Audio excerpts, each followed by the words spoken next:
तो ये आज हमारी लास्ट क्लास थी एमसीक्यूज की। वेनसडे है ना। तो तीन हमारी क्लासेस होती हैं पोल्ट्री एमसीक्यूज की। स्क्रीन शेयर हो गई।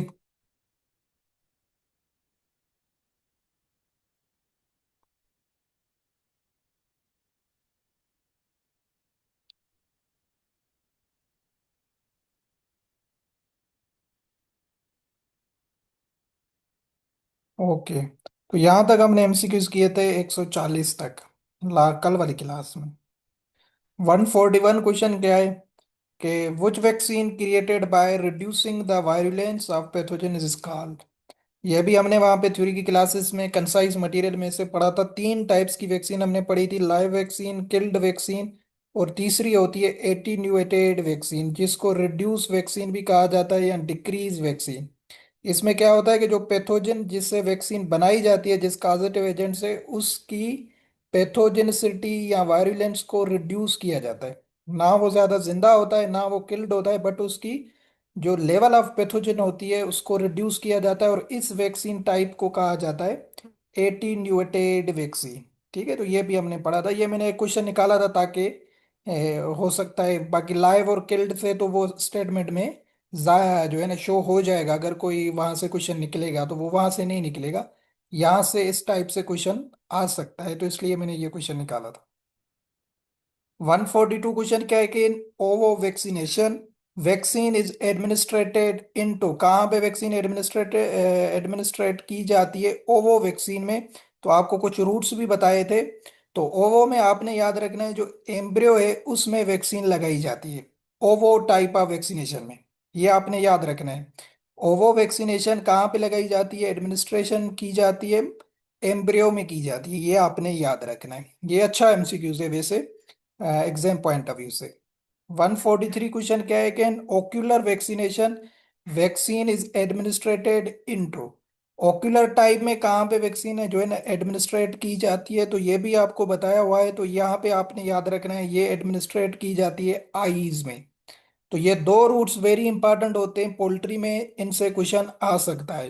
एक ओवो वैक्सीनेशन, ये एम्ब्रियो में लगाई जाती है, और दूसरी है ओक्यूलर वैक्सीन, ये आईज के थ्रू एडमिनिस्ट्रेशन की जाती है। ये आपने याद रखने हैं दोनों। इन 44 क्वेश्चन क्या है कि in layers fowl pox vaccine should be given through, किस रूट के थ्रू दी जाती है फाउल पॉक्स। ये भी हमने उसके शेड्यूल में पढ़ा था। फाउल पॉक्स 45 डेज पे दी जाती है लेयर में, और ये दी जाती है किस रूट से, विंग वेब से। ये आपने याद रखना है, वेरी इंपॉर्टेंट, ये भी एमसीक्यू से कि किस जो है ना रूट के थ्रू फाउल पॉक्स वैक्सीन दी जाती है लेयर में, विंग वेब याद रखना है आपने। फाउल पॉक्स वायरल डिजीज है, ये हमने पढ़ा हुआ था। कॉम्फेटलाइज स्किन को जो है ना डैमेज करती है, इसके फार्म्स भी हमने पढ़े थे, ड्राई और वेट फार्म, जिसमें जो है ना कॉम्फेटल भी जो है ना नोड्यूल्स वगैरह बनते हैं उस पे, या माउथ ट्रेकिया में प्लग वगैरह येलो कलर की बन जाती है, तो फ्री ब्रीथिंग वगैरह में डिफिकल्टी होती है। तो इसकी जो वैक्सीनेशन होती है वो विंग वेब में की जाती है, रेडियस और ह्यूमरस बोन के बीच में। सही, स्किन का एरिया है विंग वेब, वहां पे ये वैक्सीनेशन लगाई जाती है फाउल पॉक्स के केस में। ये आपने याद रखना है। तो ये भी एक इंपॉर्टेंट एमसीक्यू है। 145 क्वेश्चन क्या है कि ऑन द फर्स्ट डे, हम पढ़ चुके हैं कौन सी वैक्सीन की जाती है एचरी के टाइम, फर्स्ट डे पे मेरेक्स डिजीज वैक्सीन।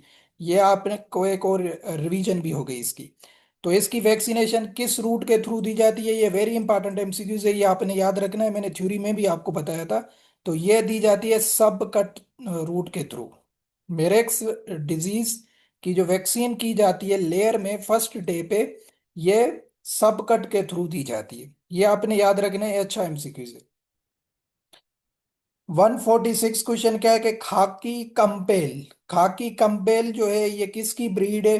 ये भी आपने याद रखना है, ये भी काफी पास पेपर्स में पीपीएससी पंजाब के जो होते हैं वेटनरी ऑफिसर के, उसमें आता है ये। तो ये आपने याद रखना है सिंपली कि ये डक्स की ब्रीड है। ठीक है, खाकी कंपेल जो है ये किसकी ब्रीड है, डक्स की ब्रीड है। ये आपने सिंपली बस इतना ही याद रखना है कि सच क्वेश्चन आ जाए तो आपको क्लियर होना चाहिए। फिर थोड़े कैप्सूल से भी मैंने जो इंपॉर्टेंट क्वेश्चन थे ना पोल्ट्री के, वहां से भी निकाले। Brown colour of egg shell is due to, जो एग एग शेल का जो ब्राउन कलर होता है वो किस पिगमेंट की थ्रू होता है, तो आपने याद रखना है पोरफोरीन की वजह से होता है। पोरफेरिन की वजह से ब्राउन कलर होता है एग शेल का। तो ये भी एक पिगमेंट है, जैसे हमने केरोटीन वगैरह पढ़ा था। तो ये आपने याद रखना है, अगर ब्राउन की बात की जाए तो उसमें अगर पूछे कौन सा पिगमेंट इन्वॉल्व होता है, पोरफेरिन इन्वॉल्व होता है शेल फॉर्मेशन में, ब्राउन कलर का। 148 क्वेश्चन क्या है कि अगर ब्लू शेल एग हो तो वो किस पिगमेंट की वजह से होगा, ओन साइनिन की वजह से होगा। ठीक है, ओ साइनिन की वजह से ब्लू शेल एग होता है। तो ये भी एक किस्म का क्या होता है, पिगमेंट होता है, ब्लू या ग्रीन कलर का एग शेल हो जाता है। बट ये इतना इंपॉर्टेंट नहीं है, बट हो सकता है क्वेश्चन आ जाए, तो कम से कम आपके पढ़े हुए लाजमी होने चाहिए। ओ साइनिन, ये आपने दोनों पिगमेंट्स याद रखने हैं।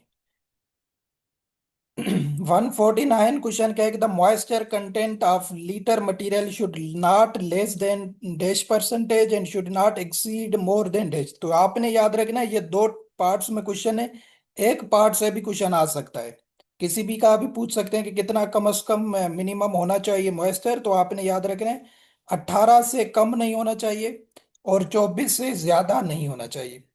जो लीटर मटेरियल बिछाया जाता है फ्लोर्स पे, उसका मॉइस्चर लेवल 18 से कम नहीं होना चाहिए और 24 से ज्यादा नहीं होना चाहिए। तो ये एक भी पूछ सकता है 18 वाला, कि मिनिमम कितनी रेंज होनी चाहिए मॉइस्चर लेवल की लीटर मटेरियल की।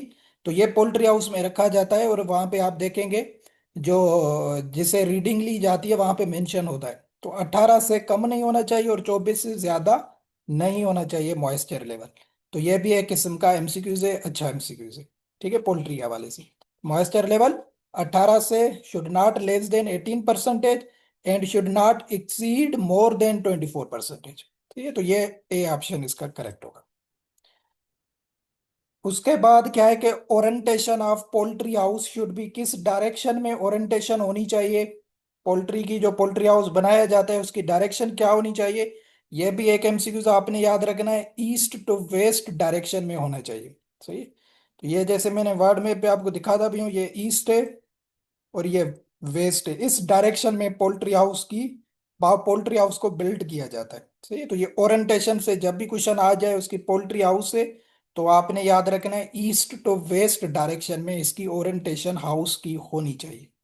सही, ताकि डायरेक्ट सनलाइट जो है ना पेनिट्रेशन होती रहे, रिड्यूस होती रहे। 151 क्वेश्चन क्या है कि ब्रूडर नमूनिया इन बर्ड्स इज काज्ड बाय, ये भी आपने याद रखना है, ये फंगल प्रॉब्लम है चिक्स में, किससे होता है, एस्परगेलस फूमिगेटस से ये होता है। जब भी ये क्वेश्चन आ जाए ब्रूडर नमूनिया बर्ड्स में किससे होता है, एस्परगेलस फूमिगेटस, ये फंगस है। सही, ये फंगस जाहिर है, जैसे ऊपर मॉइस्चर लेवल अगर ज्यादा हो जाएगी लीटर की ना, लीटर मटेरियल की, तो उससे फंगस फैल जाता है। या कोई फीडिंग जो है उसमें ज्यादा मॉइस्चर है या एनवायरनमेंट में कोई इशू है तो मॉइस्चर लेवल बढ़ जाता है तो फंगस की प्रोडक्शन ज्यादा होती। तो इससे क्या होते हैं, लंग्स या एयर सेक्स वगैरह डैमेज हो जाते हैं, ब्रीथिंग में प्रॉब्लम होता है बर्ड्स को। तो उसको ब्रूडर नमूनिया कहा जाता है। जाहिर नमूनिया वर्ड है तो लंग्स का प्रॉब्लम होगा, ब्रीथिंग का प्रॉब्लम होगा। तो आपने सिंपली इसका कॉजेटिव एजेंट याद रखना है, एस्परगेलस फूमिगेटस से होता है ब्रूडर नमूनिया। 152 क्वेश्चन क्या है कि which vitamin deficiency effect embryos in egg. तो सिंपल ये है कि कौन सी विटामिन एब्सेंट होती है एम्ब्रियो में, ये हमने एग्स में, तो वो हमने पढ़ी थी शुरू वाली क्लासेस में, विटामिन सी। सही, विटामिन सी जो है उसकी डिफिशियंसी होती है एग्स में। 153 क्या है कि how many salivary glands are present in fowl, ये जो डेटा बता रहा हूँ ये कैप्सूल की है। जो कैप्सूल में पोल्ट्री का चैप्टर है उसमें कुछ इंपॉर्टेंट एमसीक्यूज थे, वो मैंने ऑलरेडी आपके लिए निकाल दिए हैं। तो कैप्सूल से ये दिया हुआ है, तो वहां पे जो स्लेवरी ग्लैंड की तादाद दी गई है फाउल में वो है 8। ठीक है, 8 स्लेवरी ग्लैंड्स होते हैं फाउल में। जो स्मॉल ये ग्लैंड्स होते हैं जो ओरल कैविटी से, जहाँ पे स्लाइवा वगैरह प्रोड्यूस होता रहता है, क्यों, ताकि फूड वगैरह को या फीड को मॉइस्चर लेवल मिलता रहे और हेल्प हो लुब्रिकेशन डाइजेशन के लिए। और एयर सेक्स अगर पूछे जाएं, ये तो हमने ऑलरेडी पढ़े हुए हैं, वो कितने होते हैं, 9 एयर सेक्स मौजूद होते हैं। ठीक है, तो ये आपने याद रखना, अगर स्लेवरी ग्लैंड्स पूछे जाएं तो 8 और एयर सेक्स पूछे जाएं तो 9 होते हैं वो। 155 क्वेश्चन क्या है कि foul typhoid is caused bye. ठीक है, तो ये भी साल्मोनेला का प्रॉब्लम हमने बैक्टीरियल डिजीज में पढ़ा था। फाउल टाइफाइड का काजेटिव एजेंट क्या होता है? साल्मोनीला ग्लेनिरम।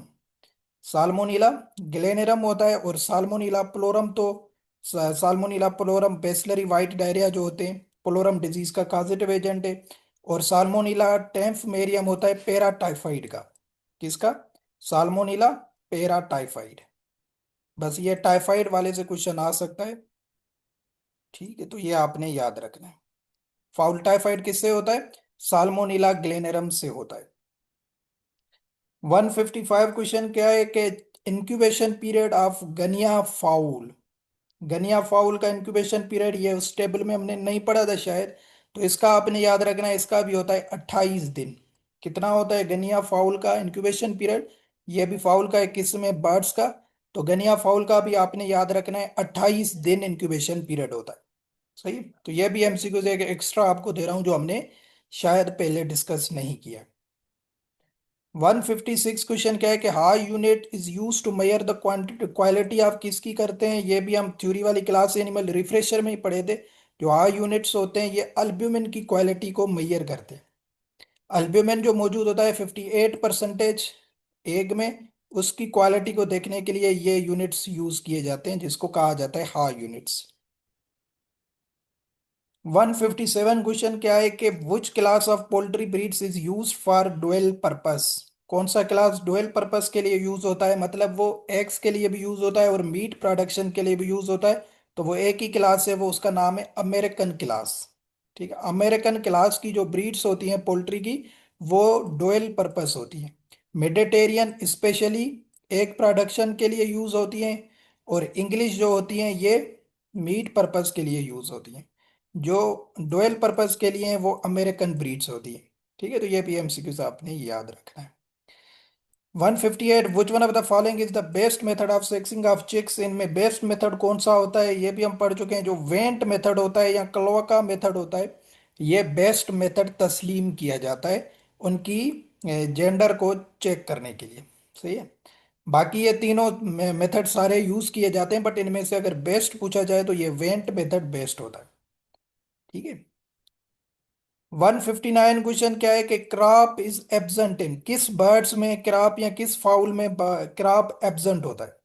तो ये भी आपने याद रखना है। क्रॉप क्या है? ये एनलार्जमेंट पार्ट होता है जो इसोफेगस में मौजूद होता है, जहां पे टेम्पररी स्टोरेज ऑफ फीड होती है। ये डिटेल में हम पढ़ चुके हैं।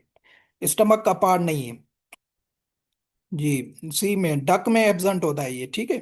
किस में एब्सेंट होता है क्रॉप? अगर ये भी क्वेश्चन आप पूछ सकते हैं, तो इसलिए मैंने ये भी डाला हुआ है ताकि आपकी इस पे भी प्रैक्टिस होना लाजमी है कि क्रॉप किस में एब्सेंट होता है, डक में एब्सेंट होता है। सही है, तो आपने ये भी याद रखना है। 160 क्वेश्चन क्या है कि egg production starts in layer at the age of. Layer में एग की प्रोडक्शन कब शुरू होती है? कौन से वीक में शुरू होती है? तो ये भी हम पढ़ चुके थे। 22 वीक्स में वो अंडे देना शुरू करता है, एग की प्रोडक्शन स्टार्ट होती है। और 32 to 35 जो वीक्स होते हैं, इस पे पीक प्रोडक्शन होती है। एक एमसीक्यू हमने पढ़ा था कि पीक अगर पूछा जाए कि पीक प्रोडक्शन एक के लेयर्स में कब होती है, 32 to 35। और यहाँ पे मेच्योर कब होता है लेयर? वो होता है 16 वीक्स में। कितने वीक्स में? 16 वीक्स में। तो ये तीनों चारों चीजें आपको लेयर के बारे में बता दी। और अगर पूछा जाए रिप्लेस कौन से वीक में किया जाता है लेयर को, तो रिप्लेस किया जाता है 72 वीक्स में। 72 वीक्स में लेयर को रिप्लेस किया जाता है। तो ये लेयर से रिलेटेड क्वेश्चंस होते हैं जो पेपर में कभी कभी आते हैं। 16 वीक्स में वो मेच्योर होता है। 22 वीक्स में वो एग्स की प्रोडक्शन शुरू कर देता है।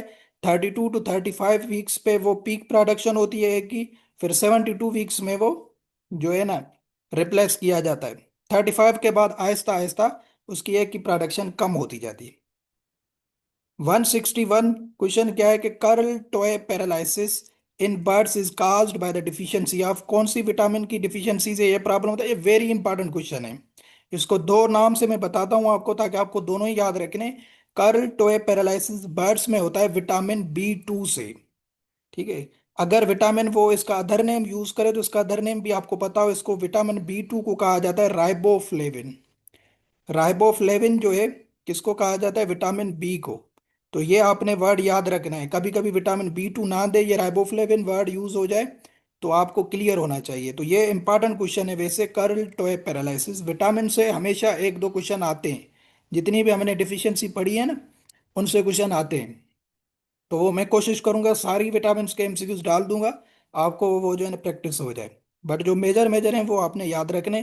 Curl toe paralysis vitamin B 2 या राइबोफ्लेविन की वजह से होता है, तो ये विटामिन बी 2 की कमी की वजह से होता है। सही। 163 क्वेश्चन क्या है कि swollen hock syndrome in birds is caused by the deficiency of. Swollen hock syndrome भी हमने पढ़ा था, ये होता है जिंक की डिफिशियंसी से। किसकी डिफिशियंसी से होता है स्वॉलन हॉक सिंड्रोम? जिंक की डिफिशियंसी की वजह से होता है। यह भी बर्ड्स का प्रॉब्लम है, मिनरल से ये होता है। 164 क्वेश्चन क्या है कि femoral head necrosis is caused by the deficiency of. ये हमने पढ़ा था मोलबिडिनियम की डिफिशियंसी की वजह से होता है। या मोलबिडिनियम की साइन होती है MO। ठीक है, ये केमिकल इसकी साइन है MO, भी इसको कहा जाता है मोलबिडिनियम को। इस प्रॉब्लम के कौन सा प्रॉब्लम होता है बर्ड्स में? Femoral head necrosis. सही है? तो ये तीन चार आपने जो प्रॉब्लम्स लिखे हैं याद रखने जरूर। 165 क्वेश्चन क्या है कि bloody diarrhoea in birds is caused bye. Bloody diarrhoea की जब भी बात आए, आपने ऑप्शन को बिना दे के एक ही बात जहन में लानी है, कोक्सीडोसिस। सही है। ब्लडी डायरिया की बर्ड्स में जब भी बात की जाए, फाउल में जब भी बात की जाए, पोल्ट्री में जब भी बात की जाए, ये इससे होते हैं, कोक्सीडोसिस से। इसका काजेटिव एजेंट भी हमने पढ़ा है, कौन सी स्पीशीज इन्वॉल्व होती हैं? इमेरिया स्पीशीज इन्वॉल्व होती हैं। सही है। तो ये कोक्सीडोसिस है, इसकी ड्रग ऑफ चॉइस क्या है ये बता चुका हूँ, इम्प्रोलियम। इम्प्रोलियम भी आपको पता हो तो ये एक क्वेश्चन को आप डिफरेंट एंगल से पढ़ेंगे ना, तो आपको वो कभी नहीं भूलेगा। इम्प्रोलियम। ब्लडी डायरिया की जब भी बात आए, कोक्सीडोसिस। सही है। ये भी एक मैंने कैप्सूल में क्वेश्चन देखा था कि total number of chicken breeds is approximately, Pakistan में कितनी है या पूरी दुनिया में? 120। इसकी डिफरेंट ब्रीड्स हैं चिकन की, 120। सही है। बट ये इतना इंपॉर्टेंट नहीं है, क्योंकि कभी कभी वो कैप्सूल से डायरेक्ट क्वेश्चन निकालते हैं, वहां पे जो डेटा दी हुई है ना, इसलिए मैंने उनको क्वेश्चन के फॉर्म में दिया है, ताकि आपको क्लियर हो जाए। सही है। 167 क्या है कि चिकन्स आर क्या है, हर्बीवरस है, ओमनीवरस है, कार्निवरस है, क्या है? तो आपने याद रखना है जो चिकन्स हैं वो ओमनीवरस है। ओमनीवरस होते हैं। ओमनीवरस का क्या मतलब होता है कि वो प्लांट एंड एनिमल मटेरियल दोनों जो खाते हैं उनको ओमनीवरस कहा जाता है। प्लांट्स मटेरियल में जैसे हम देते हैं ना उनको मेज वीट वगैरह सीड्स खिलाते हैं, एनिमल मटेरियल में वो बर्ड्स इंसेक्ट भी खाते हैं, वर्म्स भी खाते हैं, उनकी लार्वी वगैरह को यूज करते हैं। तो इसलिए चिकन्स को किस कैटेगरी में रखा जाता है? ओमनीवरस में रखा जाता है। तो ये बेसिक क्वेश्चन है, बिल्कुल बेसिक क्वेश्चन है, हो सकता है क्वेश्चन में आ जाए तो आपको कंफ्यूजन ना हो। ओमनीवरस आपने करना है। ये जो कोक्सीडोसिस की स्पीशीज होती है मेरिया, ये क्वेश्चन आ चुका है वैसे वीओ में, 2018 में क्वेश्चन आया था ये। सही है। बट आया था पोल्ट्री में, नहीं आया था उसमें, आया था एनिमल हस्बेंड्री विंग में आया था। तो एमेरिया की चिकन में कितनी स्पीशीज हैं और जो टर्की होती है उसमें कितनी है? तो आपने याद रखना है, चिकन में इसकी 9 स्पीशीज होती हैं और टर्की में इसकी 7 स्पीशीज होती हैं। सही है। तो उसने सिर्फ चिकन का पूछा था कि चिकन में इमेरिया की कितनी स्पीशीज इन्वॉल्व होती हैं, जो डिफरेंट प्रॉब्लम्स काज करवाती हैं। वो होती है 9। 9 आपने दोनों की याद रखनी है, 9 होती हैं चिकन्स में, पोल्ट्री बर्ड्स में, स्पेशली जो चिकन होता है उसमें, और जो टर्की होता है उसमें 7 स्पीशीज इसकी इन्वॉल्व होती हैं। ठीक है। तो ये आपने याद रखना। 169 natural reservoir of avian influenza virus, very important question है कि नेचुरल इसका रिजर्वायर कौन सा होता है एवियन इन्फ्लुएंजा का? वो होता है वाइल्ड बर्ड्स। जो वाइल्ड बर्ड्स होते हैं वो कैरियर होते हैं इन्फ्लुएंजा वायरस के। यहाँ इसको और नाम भी दिया जाता है वाटर फाउल। वाटर फाउल जो पानी में रहते हैं ना, वाइल्ड बर्ड्स, उनसे ये वायरस फैलती है, या वो कैरियर होते हैं, जिसमें डक्स हो गया, गीज वगैरह हो गए, मतलब इनमें वायरस रहता है, बट उनमें डिजीज काज नहीं करवाता है। और ये वायरस शेड करते हैं फीसिस या वाटर के थ्रू, वहां से फिर स्प्रेड हो जाती है डिफरेंट पोल्ट्री के बर्ड्स में। ये क्वेश्चन भी आई थिंक सो आ चुका है, आपने सिंपली याद रखना है। अगर पूछा जाए कि natural reservoir avian influenza virus का कौन सा है, वाइल्ड बर्ड्स या वाटर फाउल होता है, दोनों नाम आपने याद रखने। ठीक है।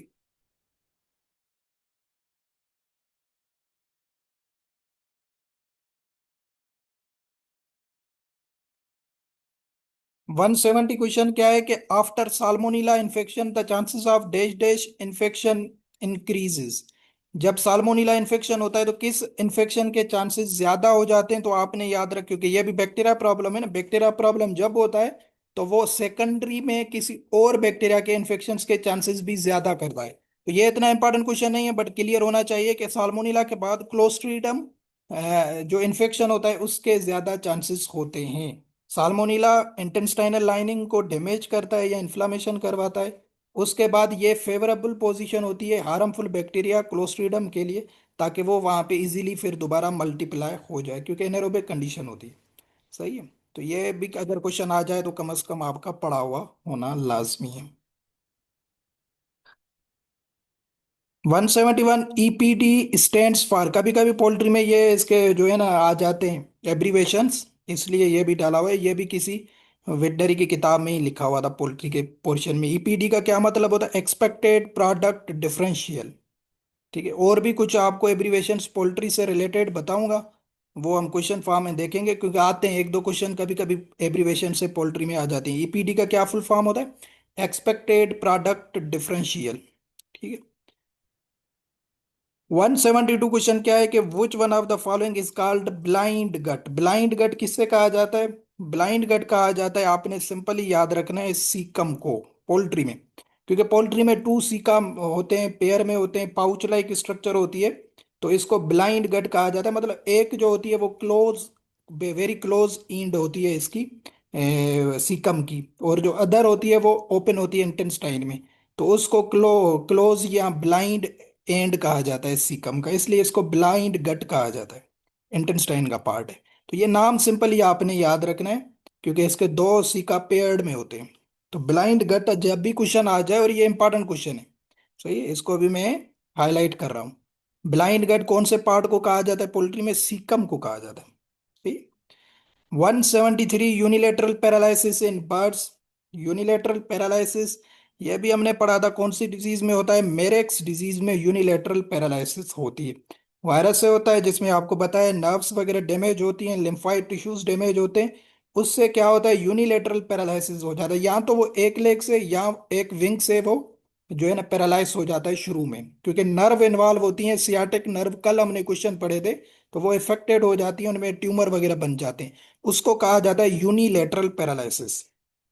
तो ये भी एक एमसीक्यूज मेरेक्स डिजीज से आ जाता है, कि यूनिलेटरल पैरालिसिस किससे होता है? मेरेक्स डिजीज से ही होता है।